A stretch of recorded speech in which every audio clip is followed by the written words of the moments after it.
တချို့ကနိုင်ငံကနေထွက်သွားတယ်တချို့ကတော့မထွက်ချင်ပဲထွက်ရတာပါအခုခေတ်မှာလူငယ်တွေဘဝတည်ဆောက်ဖို့ကိုယ့်မြေမှာမနေနိုင်တော့ဘူးအလုံးမရှိဘူးအနာဂတ်မရှိဘူးမျှော်လင့်ချက်မရှိဘူးအဲ့ဒီလိုနဲ့အသက်မပြည့်သေးတဲ့ကလေးတွေတောင်အသက်လိမ်ပြီးသူများနိုင်ငံမှာအိမ်ခေါ်လို့ဖို့ရွေးချယ်နေရတဲ့အထိဖြစ်လာတယ်သူတို့ကငွေရှာခြင်းလို့မဟုတ်ဘူးအိမ်ကိုကူခြင်းလို့ပါသူတို့ကအပျော်အထွတ်ထွက်သွားတာမဟုတ်ဘူးဘဝကိုကယ်တင်ဖို့ထွက်သွားတာပါမိန်းကလေးငယ်လေးတွေစာသင်ခန်းထဲမှာရှိရမယ့်အရွယ်မှာမိသားစုစာဝတ်နေရေးအတွက်သူများအိမ်မှာနေ့ရက်တိုင်းတိတ်တိတ်လေးမောနေရတယ်သူတို့ရဲ့အိမ်မက်တွေကအဝေးတနေရာမှာပျောက်သွားတယ်သူတို့ရဲ့ကလေးဘဝကအလုတ်ခန်းထဲမှာပဲအဆုံးသတ်သွားတယ်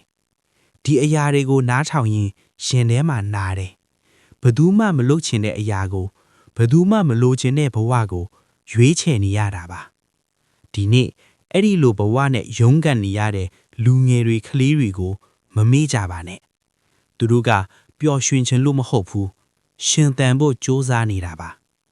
သူတို့ရဲ့အနာဂတ်တွေပြန်ရနိုင်ဖို့ငါတို့အားလုံးသတိရနေကြဖို့လိုပါတယ်